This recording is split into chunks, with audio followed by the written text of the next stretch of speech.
J'ai envie qu'on commence par le JT de 13h de TF1. Jean-Pierre Pernaut, une institution. On a grandi avec lui. Quand on allait chez grand-maman, chez mamie, chez papy, il y avait toujours ce JT de 13h avec Jean-Pierre Pernaut. Ben voilà, c'est de l'histoire ancienne. C'est fini. Et aujourd'hui, on a une nouvelle présentatrice sur TF1 et sur France 2, évidemment, puisque c'est un transfert de France 2 vers TF1. Je vous ai trouvé un petit extrait des 30 premières secondes de notre Marie-Sophie Lacaro. C'est parti les amis.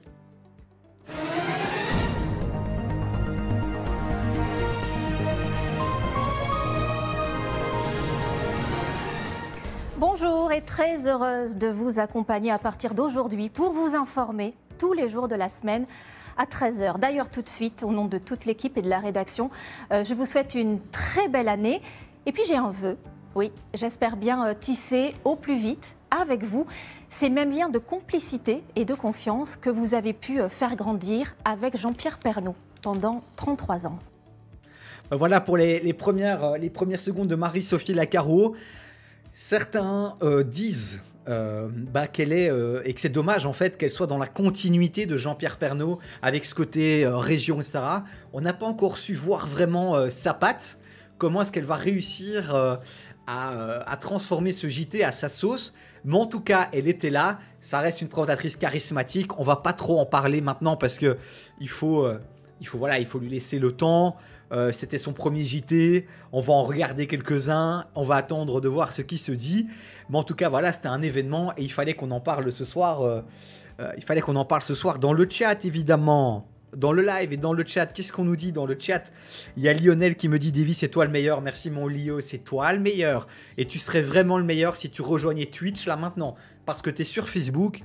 Et c'est sur Twitch que ça se passe. Alors viens sur Twitch là maintenant, je t'attends. » Kevin, coucou Kevin, elle va réussir, ça c'est juste Ali qui dit ça. Ben, je lui souhaite de réussir parce que derrière c'est Jean-Pierre Pernaut avec des audiences exceptionnelles.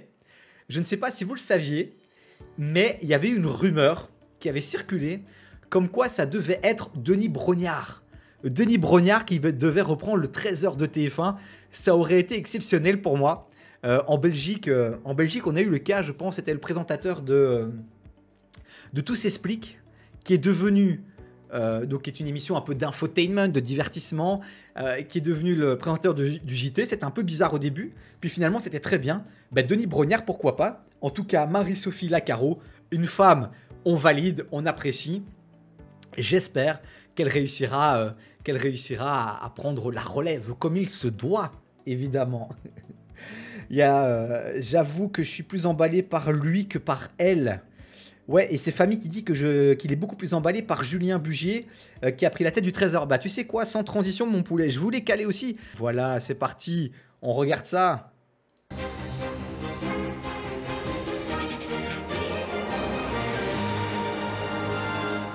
Bonjour à tous, ravi de vous retrouver. C'est un immense plaisir de vous accompagner désormais à la mi-journée pour ce nouveau 13h avec, vous verrez, plein de nouvelles rubriques et de très beaux reportages et bien sûr toutes les infos du jour. Voici les titres justement de ce lundi.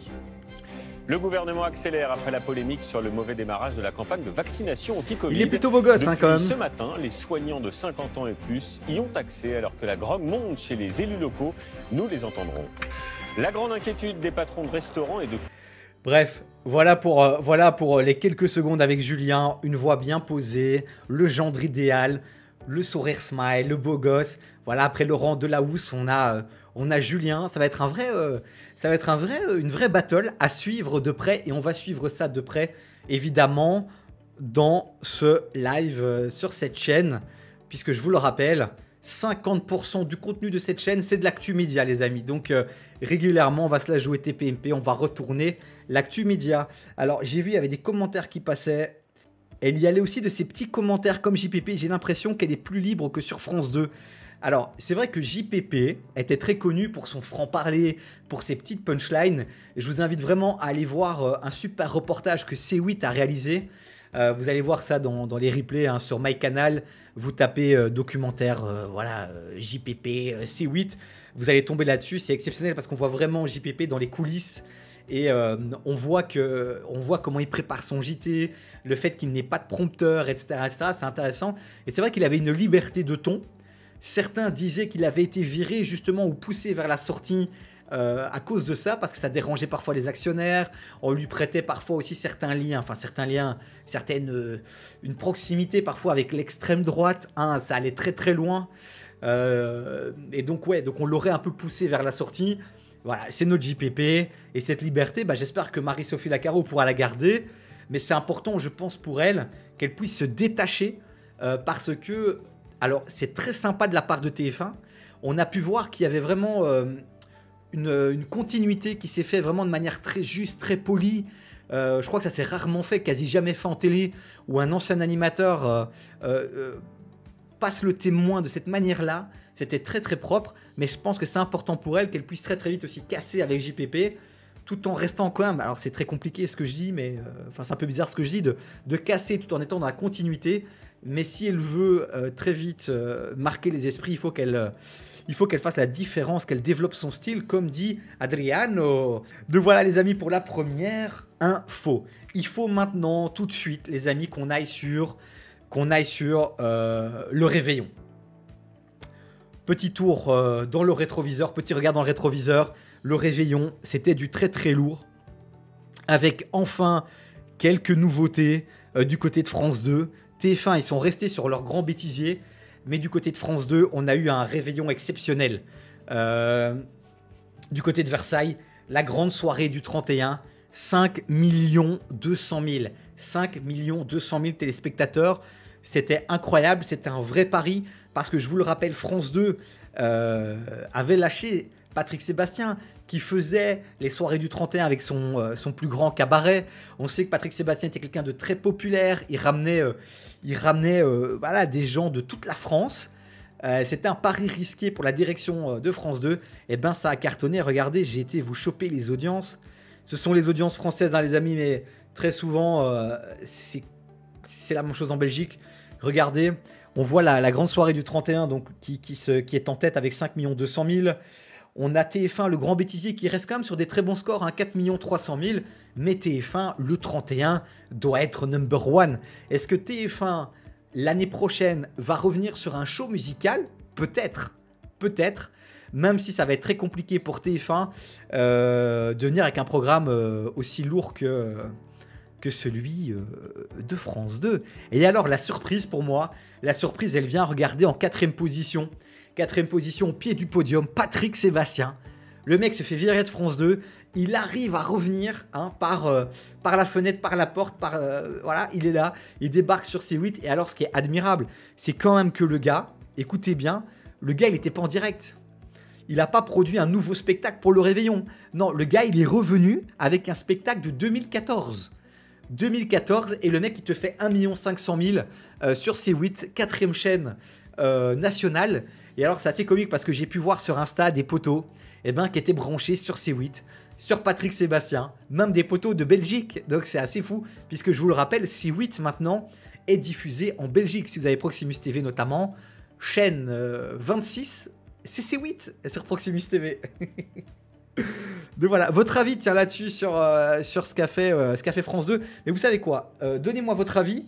En attendant, je vous ai calé, je vous ai trouvé un petit extrait de ce réveillon, 50 secondes.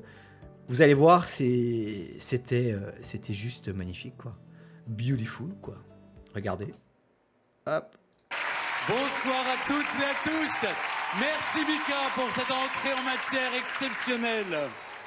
Vous l'aurez compris ce soir, c'est la fête sur France 2. Et vous êtes tous nos invités ici au château de Versailles, l'un des monuments préférés des Français qui accueille habituellement 8 millions de visiteurs par an et qui, comme tous les lieux de culture, a été impacté par la crise sanitaire. Alors justement, nous allons chanter, nous allons danser sur les tubes d'hier et d'aujourd'hui et passer ensemble plein d'espoir. Cette extraordinaire soirée du réveillon. À la clé à minuit, un sublime feu d'artifice qui embrasera les jardins du château. Faites-moi confiance, nous allons vivre ensemble une immense soirée, une soirée à la fois festive et populaire. festive et populaire. C'est vraiment, c'était les deux mots de la soirée. Festive et populaire, tout en étant classe. C'était une soirée magnifique. Ce décor était incroyable et des prestations scéniques qui étaient magiques. Et je vous invite de nouveau à aller voir les replays. Les duos étaient exceptionnels. Le final avec, j'allais dire Mike, avec Mika et le feu d'artifice derrière, c'était somptueux. Pas d'autres mots pour exprimer ce qu'on a vécu ce soir-là sur France 2. C'était beau. Et ça faisait plaisir parce qu'on sentait pour une fois que les médias nationaux notamment avaient réellement investi, avaient réellement mis du cash pour produire un vrai show à la hauteur du service public pour un jour aussi important. Mais TF1 a fait le taf aussi, hein. Nikos avec son grand bêtisier en direct, enfin en direct, non il n'était pas en direct, mais c'était filmé à Disneyland Paris. Donc évidemment c'était hyper féerique, c'était hyper beau. Donc un très beau rendez-vous aussi. Voilà pour le réveillon. Petite déception quand même, petite déception du côté de M6. M6 qui avait fait le choix de diffuser un concert de Mylène Farmer, 1,3 million. Donc Patrick Sébastien au-dessus de Mylène Farmer, les amis. Où va le monde? Où va le monde? On continue avec les infos, les amis. J'ai plein de trucs, les gars. Je suis comme un ouf. Qu'est-ce que je peux vous présenter? Ouais, David Guetta. Je vous ai préparé une petite analyse. David Guetta, donc, qui nous a fait un show de dingue. Un bon vieux big deal pour Jérémy. Ouais, c'est vrai que ça peut être top. Ce soir, on se fera Koh-Lanta, les amis. Je vais juste essayer de retrouver le live de David Guetta, qui était encore une fois exceptionnel du côté du Louvre. Et alors ensuite, j'ai comparé les audiences sur Twitch, sur Facebook et sur YouTube. Et c'est assez interpellant. Donc, je propose qu'on se check ça. Mais d'abord, on va aller refaire un petit tour. On va regarder le lancement de David Guetta. Je vais remettre ça. Alors, présentation 1. Non, c'est présentation 2. Voilà. Beams. Grand écran. Je vous mets le son. Déjà, ce début, il est exceptionnel.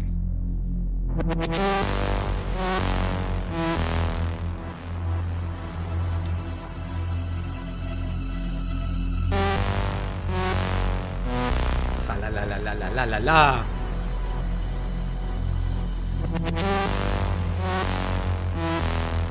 Il a réussi à faire honneur à toutes ses œuvres d'art à travers le monde entier. Il a offert une visibilité au Louvre exceptionnelle.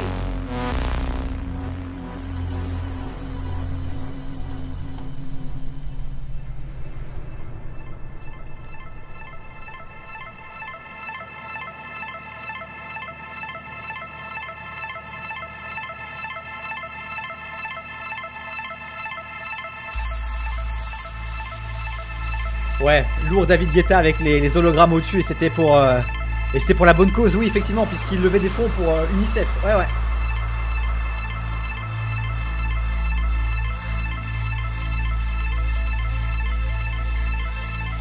Ah là c'était lourd quand même, hein. Regardez la pose là, la Cristiano Ronaldo là. David Guetta il est chaud là.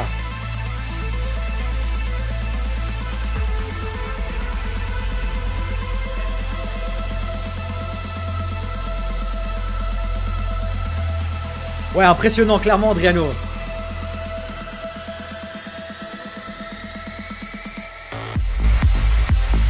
Allez, je monte un peu le son, les amis.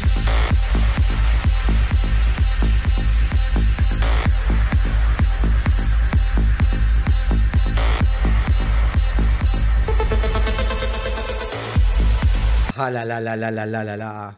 C'est du très très lourd, hein, David Guetta. Je vous invite vraiment... à aller revoir cette vidéo pour le jeu de son et lumière. C'est monstrueux. Et au même moment, il y avait Jean-Michel Jarre, que les anciens connaissent. Jean-Michel Jarre, qui lui était du côté de Notre-Dame de Paris. Un show qui a été très critiqué. Je vous avoue que je suis passé en 2-2. Je trouvais ça beau. Et puis j'ai été voir sur Twitter. Les gens ont déglingué, ont été très durs avec Jean-Michel Jarre du côté de Notre-Dame de Paris. Mais donc le Louvre, Notre-Dame de Paris, de magnifiques bâtiments qui ont été mis à l'honneur par des artistes immenses durant ce réveillon. Regardez, VA, c'est pour toi et Alison. Regardez ce que je vous ai trouvé. C'était sur le Twitter de David Guetta. Le mec, je crois qu'il a 51 ans, un truc comme ça, peut-être, non, un peu plus. Et regardez, petite photo avec son fils. Les tablettes de chocolat. Ah là là là là. David Guetta, quel âge il a, David Guetta? 51 ans, ouais, famille, 51 ans, j'avais raison. Il est quand même beau gosse, hein. Il est quand même beau gosse. Donc, je vous partage ma petite analyse. Ça, c'est intéressant, là, pour les fans, de réseaux sociaux, hein, de streaming. Regardez, c'est assez dingue. On va prendre la première photo. C'était sur YouTube que j'ai pris cette photo-là. C'est un peu petit chez moi. Je vais voir si je peux reprendre le truc. Mais si je me souviens bien, sur YouTube, David Guetta, c'est plus ou moins 22 millions d'abonnés. 22 millions d'abonnés. Et regardez le nombre de vues simultanées. 131 000 vues simultanées pour 22 millions d'abonnés. D'accord? Vous avez noté ou pas? Maintenant, regardez Facebook. Facebook, c'est mignon. C'est très, très mignon. Facebook, c'est 1,7 million d'abonnés. 1,7 million. Et c'est seulement 41 000 vues. 41 000 pour 1,7 million. Et alors, regardez Twitch.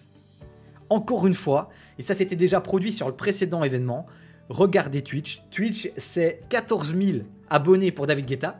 14 000, hein, il est arrivé récemment sur Twitch. Il propose très peu de contenu, je pense qu'il a proposé 1 ou 2 lives. 14 000 abonnés et regardez le nombre de vues, 25 000 abonnés. C'est-à-dire que quand tu vas sur Twitch, finalement tu doubles le nombre de vues par rapport à ton nombre d'abonnés. Et c'est quand même ouf. Et ce qui est assez interpellant, c'est que tu pars quand même de 22 millions et tu as 100 000 vues. Tu pars de 1,7 million, tu as 41 000 vues. Et sur Facebook, il faut savoir aussi que sur Facebook, tu avais toutes les grandes radios qui avaient cross-posté, Fun Radio notamment, qui avaient cross-posté le live de David Guetta. Et pourtant, il te fait 41 000 vues. C'est ouf quand même. Donc c'est vrai qu'il se passe un truc avec, Twitch quand même qui est assez phénoménal. Et c'est donc pour ça que j'y crois de plus en plus. J'ai eu du mal, j'ai mis du temps. Mais c'est pour ça qu'on va se retrouver de manière beaucoup plus régulière sur Twitch. Et que je me donne à fond sur cette plateforme. Il y a Famille qui dit il faut que chaque plateforme garde ses spécificités. YouTube doit rester dans les vidéos en ligne et Twitch dans le live. Le problème est que chaque plateforme se copie et rajoute des fonctionnalités qui ne les correspondent pas. Je suis complètement d'accord avec toi, Famille. Et c'est là où je te dis, c'est une question de volonté. Facebook, à un moment donné, maintenant est à un tournant, je pense, de son développement. De plus en plus, on dit que Facebook, c'est mort. Et je suis sûr qu'en interne, il y a une prise de conscience qui se fait. Et la réflexion, elle est déjà très très avancée sur ce que doit être Facebook demain, dans 5 ans, dans 10 ans. Et selon moi, je pense que le streaming sur Facebook va prendre une grande place parce que c'est pour moi un des créneaux sur lesquels Facebook peut clairement se différencier. Et mais attention, parce que derrière Twitch, c'est Amazon. Mais Twitch, aujourd'hui, l'interface encore, elle peut être encore un peu complexe. L'univers peut être encore un peu complexe pour un public qui n'est peut-être pas habitué à la culture du gaming, etc. Mais Twitch, en fait, il faut plonger dedans. C'est comme quand tu n'as plus manié un Samsung depuis un petit temps et que tu replonges dans Samsung, il faut un peu s'habituer. Bon allez, on va aller faire un petit tour du côté rapidement de District Z, ça va aller très très vite. C'est le feuilleton qu'on suit depuis maintenant quelques mois. Et District Z, ça ne va pas du tout. Regardez l'émission d'Arthur qui est passée en dessous des 3 millions, 2 millions 8. 2 millions 8, un prime time, un vendredi soir. District Z, mais qu'est-ce qui se passe? Pourquoi? Le problème avec TF1, c'est qu'il propose beaucoup d'émissions similaires. Tu penses à quoi, par exemple? Parce que là, clairement, District Z, on n'est pas sur quelque chose que TF1 avait déjà fait. Alors peut-être que tu dis que c'est similaire par rapport peut-être à Fort Boyard, mais on en avait déjà parlé, donc on va pas refaire le débat ici. Je te follow depuis 2 ans, mais bon, tu as mis une plombe à venir stream sur Twitch, ouais, clairement, mais là je suis là maintenant. C'est bon, je suis là. Donc District Z, grosse promesse, gros plan de communication. Arthur était partout. Il était même beaucoup plus présent que Denis Brognard pour la promo de l'émission. On attendait beaucoup de choses. C'est vrai qu'on avait vu une bande-annonce avec Jean Reno, si je me souviens bien, quand Arthur avait teasé ça il y a 1 an. On attendait à du très très lourd. Et c'est vrai qu'après, au final, on peut être un peu déçu. Et peut-être aussi que le phénomène des zombies, Walking Dead, etc., c'était peut-être il y a 5 ans. Est-ce que maintenant, c'est encore le trend number one? Je ne sais pas. Beaucoup de similitudes avec Fort Boyard. Effectivement, je vous rappelle aussi que la boîte de prod de Fort Boyard a porté plainte contre la boîte de prod d'Arthur. C'est très compliqué. Je pense pas qu'il y aura de saison 2. Il n'y a pas encore eu d'annonce officielle. Il reste un épisode, je pense, de District Z qui sera diffusé donc de nouveau vendredi. ça va être très très compliqué pour Arthur de revenir avec une saison 2. Ça va être très très compliqué. Bon, on va continuer avec les infos médias. J'ai encore 2-3 choses. Il y a une nouvelle série qui va arriver. Une nouvelle série policière. Et pour ça, on va aller sur le site de ASAP Media, si vous êtes fan de médias. C'est un petit site bien sympathique sur lequel il faut aller se balader de temps en temps. Et ils nous ont fait un article sur La Promesse. Ils ont pu voir les 2 premiers épisodes en exclusivité. Cette série a été diffusée pour la première fois hier sur la RTBF, donc l'équivalent de France 2 en Belgique, et sera diffusée jeudi, je pense, sur TF1 à 21h05 annoncé, mais donc 21h15, 21h20. On retrouve Sophia Essaidi, que vous avez peut-être connue dans la Starac. Il paraît qu'elle joue vraiment super bien. Et alors, ASAP Media pose la question, hein, est-ce que ça vaut la peine de regarder la nouvelle série? Ils sont assez positifs. C'est une coproduction entre la RTBF et TF1, donc les Belges et les Français qui s'unissent pour nous proposer cette petite pépite. Globalement, l'article est assez positif. Alors, les 2 premiers épisodes sont très prenants, mais plutôt peu innovants comparés à ceux des autres séries belges récentes, comme Into the Night ou Invisible. Le ton français de TF1, très histoire de flic, prend le dessus en 2-2. Cependant, après la diffusion de la série fantastique, ok, on s'en fout. Si le scénario est relativement peu innovant, le casting est assez original et bon. Je l'ai dit, on retrouve Sophia Essaidi, Laurent Deutsch, et alors l'excellent Olivier Marchal qu'on a pu voir dans 36 quais des Orfèvres. Je vous ai calé la bande-annonce. Où elle est? Elle est là. Est-ce que vous allez regarder, oui, non ou pas, cette série?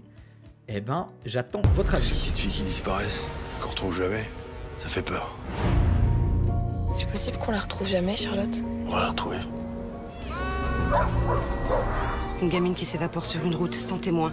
Ce mec ne fait pas d'erreur. Tu sais où elle est, la petite? Ça fait 20 ans qu'il passe entre les mailles du filet. Comment on fait pour coincer un type qui fait pas d'erreur? Je suis sûre que ce type a fait d'autres victimes. Tu veux la retrouver à tout prix. Tu veux savoir.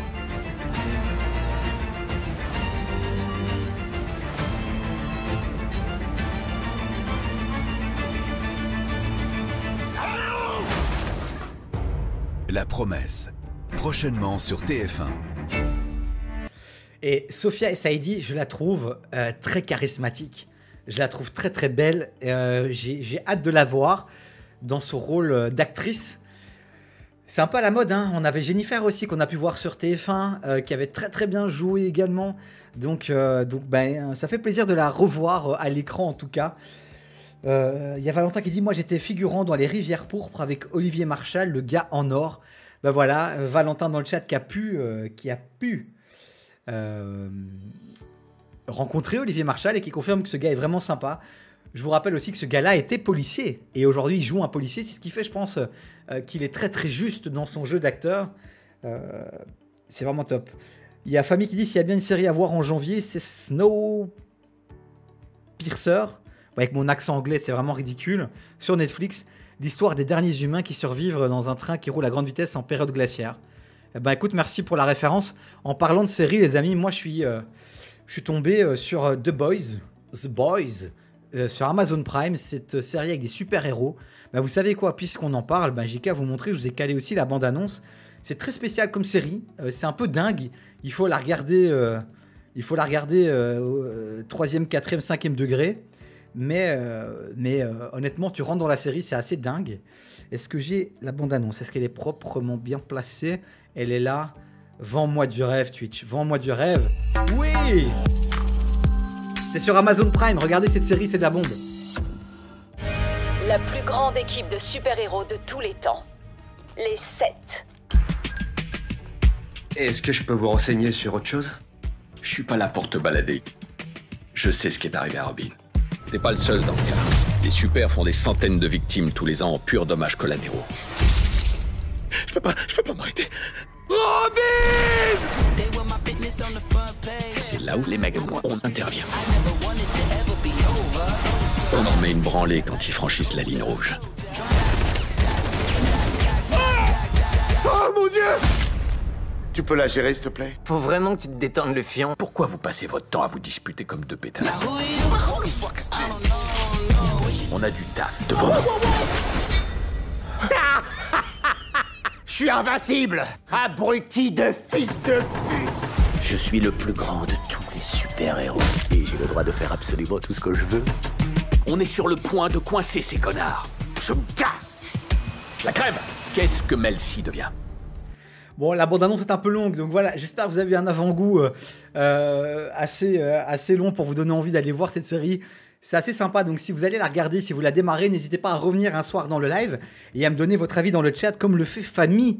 Fami qui est toujours premier sur les analyses. Et je peux déjà vous l'annoncer, Fami, qui est arrivé sur Twitch. Je le voyais toujours avec des bonnes petites infos, des bonnes petites critiques. Fami, qui a accepté de rejoindre le live très prochainement. On attend un peu de matos et puis Fami sera avec nous en live. Donc merci à toi Fami d'être toujours là et puis d'avoir des analyses toujours très justes et des critiques sans filtre. Donc Fami qui nous dit « J'ai adoré The Boys, une série violente, osée et politiquement incorrecte. Comme on n'en fait plus, elle se moque clairement des super-héros en mode Marvel et DC. Petite info, Negan de Walking Dead sera dans la saison 3. » Et ben voilà, en plus Fami il est sur les petites infos là. Donc bah merci Fami. C'est vrai que c'est une série VA, toi qui est très engagé, voilà, qui défend la cause des femmes. Dans cette série, il y a énormément de messages aussi. Il y a énormément de messages intéressants. On parle de racisme, on parle d'égalité hommes-femmes, on parle de tout ça. Et c'est amené de manière légère, subtile, sans trop intellectualiser la chose. Donc vraiment, c'est une série à regarder, quoi. Mais voilà. On a parlé de La Promesse sur TF1. Je vous rappelle donc que La Promesse, ça a démarré hier à la RTBF. Donc j'imagine que c'est disponible sur la plateforme Ovio. Amis français, vous ne voulez pas attendre au jeudi sur TF1, vous allez sur Ovio, A-U-V-I-O, et vous avez les épisodes. Sinon, les épisodes sont aussi disponibles sur Salto, le Netflix des chaînes de télé françaises. Tous les épisodes sont déjà, je pense, sur le Netflix Salto. Voilà, le Netflix français. Donc si la série vous plaît, que vous ne voulez pas attendre tous les jeudis sur TF1, vous allez sur salto.fr et vous avez tous les épisodes. Bon, je voulais vous parler encore du classement des streamers Twitch. Alors, si vous êtes un peu de l'univers Twitch, ou si vous ne l'êtes pas, bah, ce sera l'occasion de découvrir quelques noms de la Twitchosphère, puisque Twitch a droit à son petit classement annuel aussi. Je vais vous montrer. Hop. Non, c'est pas celui-là, c'est celui-ci. Hop, je vais un peu zoomer, comme ça on voit très très bien le classement. Voilà, donc c'est un classement, donc c'est le classement annuel du 1er janvier au 31 décembre 2020. Et on a globalement, bah oui, tous les streamers jeux vidéo. Donc prenez note, hein, les petits nouveaux sur Twitch, prenez note de ces noms. Alors, Gotaga, Number One, Sardoche, JL Tommy, Zerator. Zerator, pour ceux qui ne connaissent pas, il crée aussi un événement caritatif qui est très très lourd, c'est le The Event. C'est des millions d'euros qui sont récoltés avec tous des streamers qui se mobilisent, qui stream pendant des heures pour récolter des fonds. Zerator en 4e position. Domingo que j'aime beaucoup. Les amis, allez voir Domingo, qui a été animateur aussi sur Énergie France, qui a une émission qui s'appelle Popcorn, qui est diffusée le mercredi. Faudrait que j'aille voir. Mais en tout cas, Domingo, voilà, 6e position. Squeezie, qui a fait un carton sur la scène des Energy Music Awards. Leclerc, Mr. MV et Ponce. C'est globalement du jeu vidéo hein, qu'on a là. Mais je vous le dis vraiment, allez voir sur Twitch, il y a des catégories just chatting, des catégories talk show, des catégories politiques, musique. Il y a de tout. Il y a de tout sur Twitch. Est-ce que tu as regardé le jeu de la dame? On me demande. J'ai pas encore regardé, mais beaucoup de gens m'en ont dit du bien. Donc c'est une des prochaines séries que je vais effectivement regarder. Donc voilà pour le classement des streamers. C'est l'actu média de Twitch. Et alors aussi, il faut savoir que sur Twitch aussi, donc il y a des streamers, des humains qu'on peut toucher. Voilà. Et puis il y a aussi des chaînes, des web TV, avec les 3 plus grosses chaînes de Twitch en français, Solari, OGaming et le stream. Donc voilà, si vous êtes sur l'actualité gaming, jeux vidéo, etc., c'est vraiment 3 chaînes à suivre. Et je vous rappelle qu'il faut suivre un tout nouveau streamer qui s'appelle Samuel Etienne. Oui, l'animateur de Questions pour un champion est arrivé sur Twitch. Il fait un carton tous les matins. tous les matins vers 9h30, 10h, il fait une revue de presse. Samuel Etienne, la cinquantaine passée, qui est occupé à exploser les compteurs sur Twitch. Samuel Etienne, tapez ça sur Twitch, suivez-le. Et le matin, avec votre petit café, votre petite tartine, vous faites votre revue de presse avec Samuel Etienne, c'est très très agréable. Alors, est-ce que j'ai encore une petite info pour vous avant Koh-Lanta? Ouais, la petite vidéo de McFly et Carlito, les amis, McFly et Carlito. Allez voir, hein.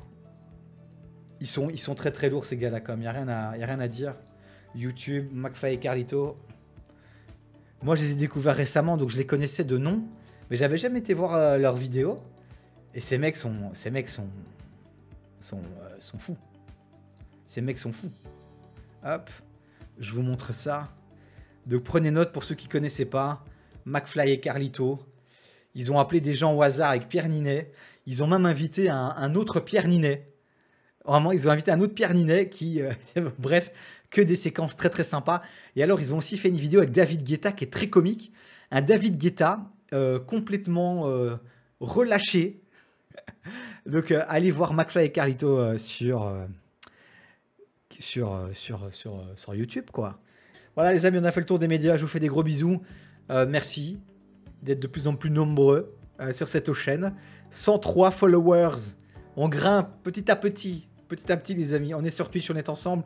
Je vous fais des gros bisous. Passez une belle soirée. À tantôt peut-être si vous êtes connectés. Ce sera en mode jeu vidéo tout à l'heure. Allez, à ciao, bonsoir.